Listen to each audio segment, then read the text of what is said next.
मोहिनी को शुरू से ही आर्ट एंड क्राफ्ट का बहुत शौक था।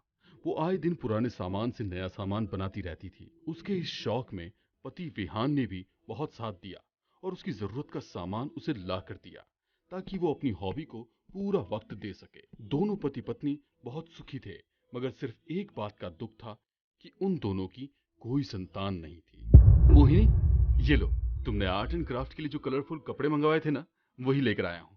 अब क्या बनाओगी? कल YouTube पर एक कठपुतली देखी थी, वही बनानी है। कहते हुए मोहिनी वो कपड़ों की कतरन देखने लगी। तभी उसने देखा कि उन कपड़ों में एक लाल चुनरी का टुकड़ा था। उसे वो चुनरी बहुत पसंद आई। उसने वो उठाकर अपने सिर पर डाल ली। विहान, ये कैसे लग रही है? क्या मोहिनी, तुम भी बच्चों की तरह फटी हुई चुनरी अपने सिर पर डाल रही हो? तुम्हें चुनरी चाहिए तो मैं तुम्हें नहीं लाकर दे सकता हूँ। विहान, तुम भी ना। ये चुनरी मैं तो ऐसे ही अपने सर पर डाल रही थी। ये चुनरी मेरी कठपुतली की चुनरी बनेगी। ये चुनरी के साथ मेरी दुल्हन वाली कठपुतली धीरे धीरे नाचती हुई कितनी सुंदर लगेगी ना। कहते हुए मोहिनी खुद ही कठपुतली की तरह धीरे धीरे हाथ उठाकर नाचने लगी। उसकी इस हरकत पर विहान को हंसी आ गई। तुम और तुम्हारा आर्ट एंड क्राफ्ट, तुम्हारा पेट तो उससे भर जाता है, मगर मेरे पेट का क्या? बहुत तेज भूख लगी है, हाथ मुंह धोकर आता हूँ, तब तक तुम खाना लगा दो। मोहिनी ने वो दुपट्टा वापस कपड़ों की कतरन में रखने की बजाय अपने कंधे पर ही डाला रहने दिया। भूख लग रही है तो जल्दी से आ जाओ, तुम्हारी पसंद का खाना बना है, चिकन बिरयानी और शोरबा। वाह, दैट्स ग्रेट। नाम सुनकर ही मेरी भूख डबल हो गई। बहुत अच्छी खुशबू आ रही है। अब मुझसे तो सब्र ही नहीं हो रहा। मोहिनी विहान की थाली और अपनी थाली में खाना सर्व करती है और विहान के पास बैठकर ही खाना शुरू करती है। अचानक उसकी आंखें लाल हो जाती है और वो अपना खाना लेकर जमीन पर बैठ जाती है और अपने हाथों की स्पून जोरों से फेंककर दोनों हाथों से खाना खाने लगती है। वो लेग पीस उठाकर बुरी तरह से नोच नोच कर खाने लगती है। उसे इस तरह से खाना खाते देख विहान उसके करीब गया और उसके कंधे पर हाथ रखकर बोला, क्या हुआ मोहिनी, इस तरह से खाना क्यों खा रही हो? विहान ने जैसे ही कंधे पर हाथ रखा, कंधे पर रखा हुआ दुपट्टा नीचे गिर गया और ऐसा लगा मानो मोहिनी को होश आया हो। मैं यहाँ जमीन पर क्या कर रही हूँ? वही तो मैं पूछ रहा हूँ, तुम डाइनिंग टेबल छोड़कर जमीन पर बैठकर खाना खा रही थी। विहान के कहने पर जब मोहिनी ने अपने हाथों को देखा तो पूरी तरह से चावल और शोरबे में सने हुए थे। सॉरी यार, मुझे नहीं पता मैं कैसे जमीन पर आ गई। कोई बात नहीं, कभी कभी ऐसा हो जाता है, कोई बात, रिलैक्स। कहते हुए विहान मोहिनी को लेकर अपने कमरे में चला गया। वो दुपट्टा वहीं जमीन पर पड़ा था। कुछ देर बाद खुद हवा में उड़कर वो दुपट्टा उन कपड़ों की कतरन के साथ जाकर मिल गया। आज जो ये कठपुतली बनेगी, इसे मैं अपने कमरे में रखूंगी, अपने साथ, मेरे बेबी की तरह। अलग अलग कपड़े के टुकड़े जोड़कर मोहिनी ने एक खूबसूरत सी कठपुतली बना ली थी। जैसे ही मोहिनी ने उसके सिर पर वो चुनरी ओढ़ाई, उसके बटन की आंखें गोल गोल घूमने लगी और उसके चेहरे पर रहस्यमयी मुस्कुराहट आ गई थी। मोहिनी कठपुतली की खूबसूरती में इतनी डूबी हुई थी कि उसे समझ ही नहीं आया कि कठपुतली इस तरह मूवमेंट क्यों कर रही है। शाम को जब विहान घर लौटा तो उसने देखा कि मोहिनी उस कठपुतली के साथ खेल रही थी। उसके चेहरे पर एक मुस्कुराहट देखकर विहान को सुकून मिला। क्या बात है, आज तो तुम बड़ी खुश हो।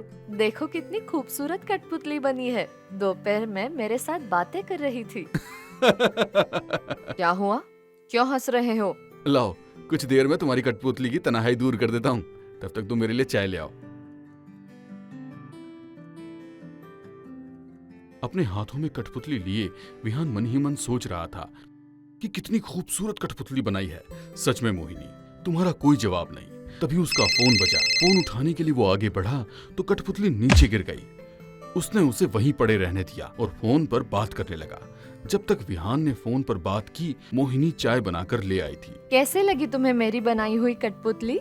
बहुत ही खूबसूरत है, मुझसे जमीन पर गिर गई। उठा कर देता हूँ। विहान कठपुतली को उठाने के लिए जैसे ही झुका, वहाँ पर कठपुतली नहीं थी। कठपुतली विहान के पास सोफे पर बैठी हुई थी। विहान सोच में पड़ गया कि कठपुतली तो नीचे गिरी हुई थी, फिर ऊपर कैसे आ गई। सोचते हुए विहान चाय पीने लगा तो कठपुतली की आंखें दोबारा गोल गोल घूम रही थी। उसके चेहरे पर रहस्यमयी मुस्कुराहट थी। मोहिनी को कठपुतली से ऐसा लगाव हो गया था कि वो अपने साथ साथ उसे अपने बेडरूम में ले गई और उसे अपने पास ही सुला लिया। जैसे ही घड़ी में 12 बजे कठपुतली ने अपनी आंखें खोल दी और वो हवा में उड़ने लगी।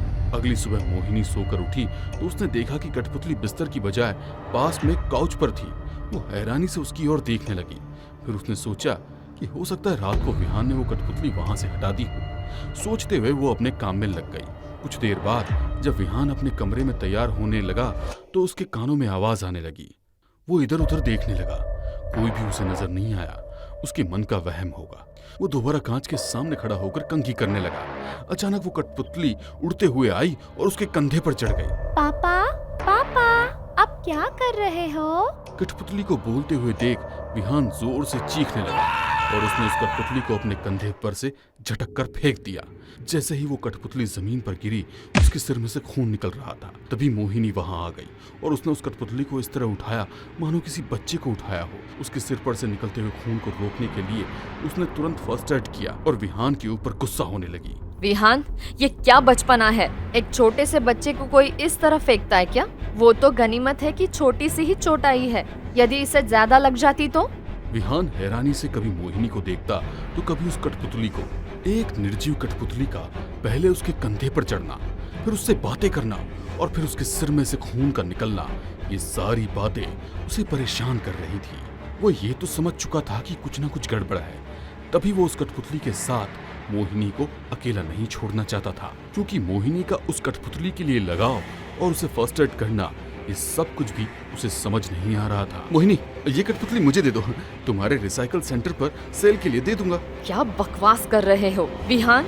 अपने बच्चे को कोई सेंटर पर सेल के लिए देता है क्या? मेरी छोटी सी गुड़िया इतनी नाजुक है, अभी उसके सर पर चोट लगी है, उसे मेरी जरूरत है और तुम उसे मुझसे दूर ले जाने की बात कर रहे हो। विहान से बातें करते हुए मोहिनी अपनी गोद में लेकर उस कठपुतली को सुलाने लगी। वो कठपुतली अपनी बड़ी बड़ी आंखों को गोल गोल घुमाकर विहान की ओर देखकर मुस्कुरा रही थी। विहान मोहिनी को उससे दूर करने की कोशिश करने लगा, मगर मोहिनी उसी के पास रहना चाहती थी। गुस्से में विहान ने उससे उस कठपुतली को छीना और अपने घर से बाहर लेकर आ गया। कुछ दूर चलने के बाद उस कठपुतली को एक कूड़ेदान में फेंक दिया और ऑफिस के लिए निकल गया। विहान कुछ दूर चला ही था कि कूड़ेदान में से वो कठपुतली उड़ते हुए बाहर आ गई। कठपुतली अपनी बड़ी बड़ी आंखों को गोल गोल घुमा रही थी। उसके हाथों से जुड़ा हुआ धागा अचानक से बढ़ने लगा और विहान की गर्दन के चारों ओर मौत के फंदे के रूप में लिपट गया। विहान जोर जोर से खुद को बचाने के लिए चिल्ला रहा था। वो जितना चिल्ला रहा था, कठपुतली उतनी ही जोर जोर से हंस रही थी। कोई नहीं बचेगा, सबको सजा मिलेगी। अब तुम सबकी डोर मेरे हाथों में है। जैसे तैसे विहान उस कठपुतली से खुद को बचाकर सीधे मंदिर में पहुंचा और वहां पुजारी को सारी बातें बताई। और ये कैसे हो सकता है? और तुम्हारी बीवी के हाथों से बनाई हुई कठपुतली में जान कैसे आ सकती है? बाबा, मैं सच कह रहा हूँ, आप मेरे घर चलिए ना। न जाने कहां से और कैसे उस कठपुतली में जान आ गई है। विहान पंडित जी को लेकर अपने घर पहुंचा और वहां का नजारा देखकर वो हैरान था। मोहिनी कठपुतली बन चुकी थी और कठपुतली जीता जागता इंसान। कठपुतली मुस्कुराकर मोहिनी से डांस करवा रही थी। कौन हो तुम और क्या चाहिए तुम्हें? मेरी मोहिनी को छोड़ दो।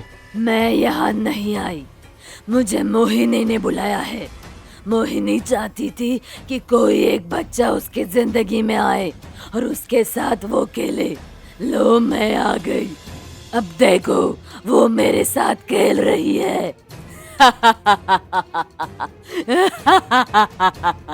पंडित जी ने अपने साथ लाया हुआ गंगाजल पंडित जी के गंगाजल डालते ही वो वापस एक कठपुतली में बदल गई और मोहिनी कठपुतली से इंसान बन गई। मुझे छोड़ दो, इस कठपुतली पर लगाया हुआ दुपट्टा मेरा है, मेरा यानी रागिनी का। शादी के कुछ दिनों के बाद ही मिले ससुराल वालों ने मुझे जलाकर मार दिया।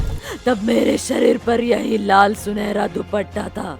सब कुछ जलकर खत्म हो गया, केवल ये दुपट्टा आधा जला हुआ बाकी था, जिसे कचरे में फेंक दिया गया।